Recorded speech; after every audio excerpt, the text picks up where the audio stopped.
Hi guys, and welcome back to the core program series. We're going to introduce our first two movements, deck squats and straddle rolls. The purpose for these movements is twofold. First, to get your hips and spine working together. Second, to prepare your hamstrings for what's to come next in the program. Okay guys, there's three parts to a successful deck squat. I'll show you how to do it right, and then I'll show you how to overcome problems that you're going to encounter when you're first starting to learn this movement. Touch your feet behind you. Whip your heels to your butt. Stand up. That's all there is to it. Hey, here I am again down here. Now, at first it's going to be hard to touch your feet behind you. Don't worry about it. Rock back. Oh, go as far as you can. Don't forget to exhale. Grab your knees. Rock back a few more times. Grab your feet. See if you can stretch out your hamstrings a little bit so that soon you can get back there. But bottom line, don't sweat it. Exhale at the back. And just get as far as you can. Don't crank your neck. You don't need to get your chin down to your chest. Leave your neck long. Just go back on the spot between your shoulder blades and let your head be long. Just getting your heels to your butt. You're not going to be able to get your heels necessarily right to your butt. Some people have a little protuberance here to overcome. And it's also going to be a while for some guys to get their hips mobile enough.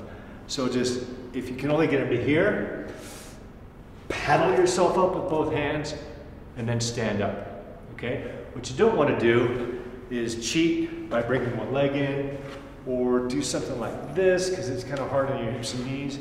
Just get your feet as best they can, as close as you can to your bum, and then if you can't stand up, push yourself up and then stand. Okay guys, so that was the deck squat. First cousin to the deck squat is something I call a straddle roll. Straddle roll does a couple of things. It introduces spinal extension, which you need for a lot of movements in your workout program, and it also starts to get hamstring flexibility into the program. They go like this.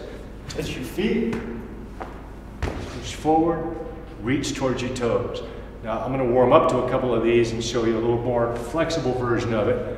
Remember, you don't have to be as flexible as me, not very many people are, but the kind of flexibility that you get from doing these is going to help you in everything you do.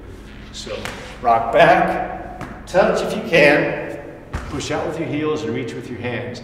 Okay, now what I'm going to do is I'm going to show you this from a different angle so you can see the spinal extension that we're working on.